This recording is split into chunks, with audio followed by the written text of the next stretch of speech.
I'm Lonnie, by the way. Susanna.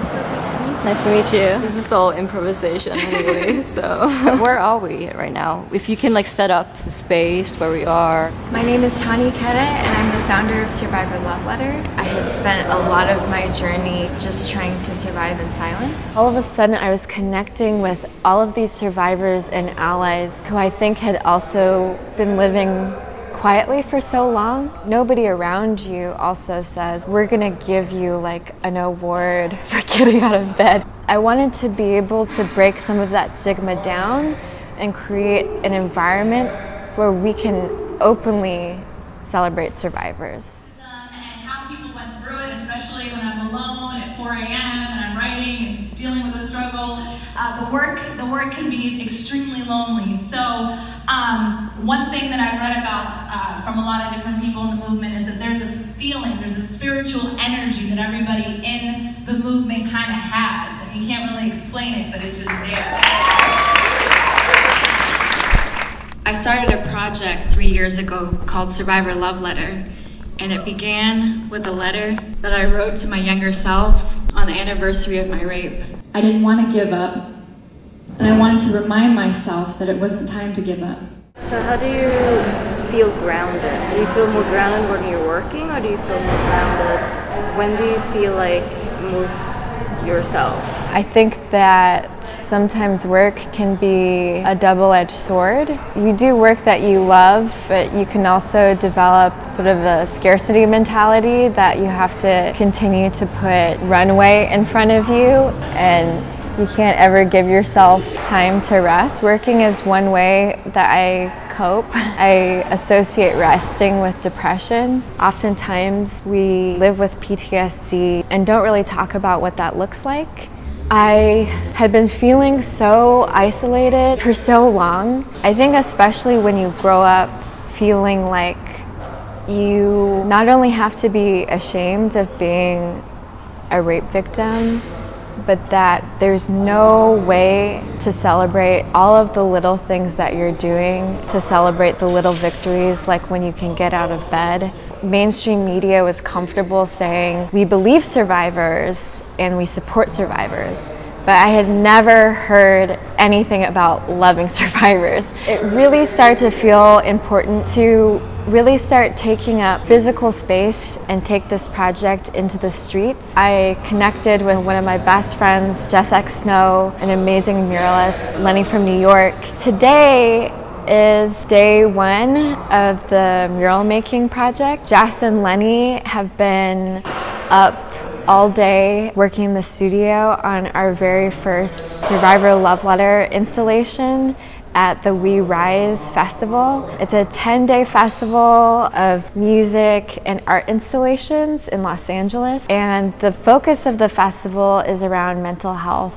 This is our first Survivor Love Letter art show. The profile is of Amita Swadhin. She's a storyteller, educator, and survivor based out of Los Angeles, who has a project called Mere Memoirs, where she has been documenting the stories of survivors of childhood sexual assault from around the country. Hello, everyone. I've been part of Tani's project from the beginning, and this is the love letter I wrote this year. Dear little me, I write this on the cusp of entering my 40s, a new decade of life. It has been 36 years since you sustained the first wounds, and 24 years since you began consciously healing. Language often seems so inadequate to describe our connection, but if we cannot communicate our experience to others, how can we find connection to others? I promise you, the day will come that you learn survivors are and always have been all around you.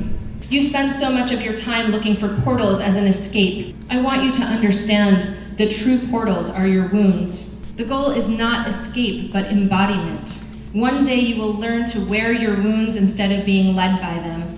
You will understand suffering as a universal human experience, and power as the ability to feel joy and pleasure despite what you have endured. Thank you. Amita is somebody who I think has found out how to really live her life in a way that is truly joyful. There's a certain point in my life where I thought the best I could do was just be someone who could pave the way for younger people to not have to go through as much pain, but there was nothing that I could do to be happy. I really wanted to create the Survivor Love Letter mural of her because I wanted to honor her work. Dear Survivor, I came of age the way most girls become women, through violence.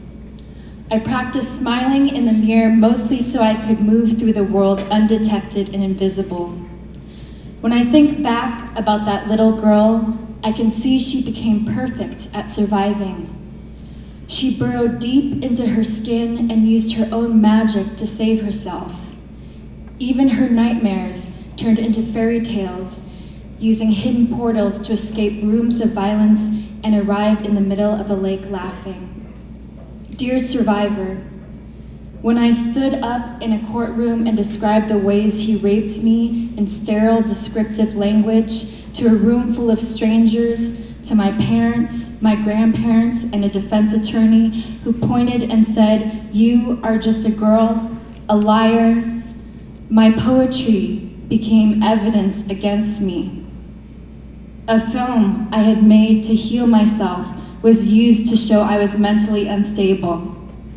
To create art is to live in the world while our rapist legal system and industry literally do everything they can to take it from us, to destroy our resilience. But when we do emerge, we walk with more purpose in our art because we know how sacred it is.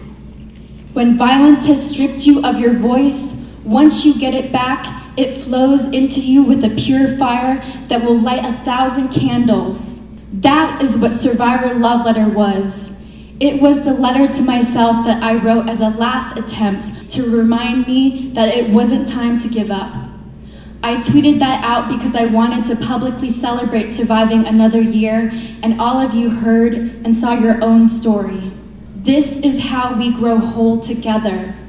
This is how we set the whole world ablaze with our undeniable, brilliant, beautiful rage. Dear Survivor, our ancestors could not have imagined the future we would be inhabiting, but our collective resistance to violence is beyond anything they could have dreamed.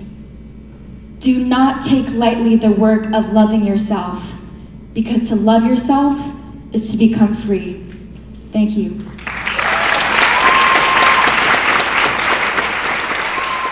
Thank you so much. This was also like such a nice little pocket to just like, this also felt like self-care to just like sit with you and talk. Yeah, it made me feel really grounded and happy. Sometimes when we actually say what we think about, when we manifest it in words, it actually sinks in. Even though we think, oh yeah, I'm doing the self-collective love. Yeah, you're like, oh yeah, that's what we're doing. That's what we're doing. And then you're like, oh, cool, you know? Yeah.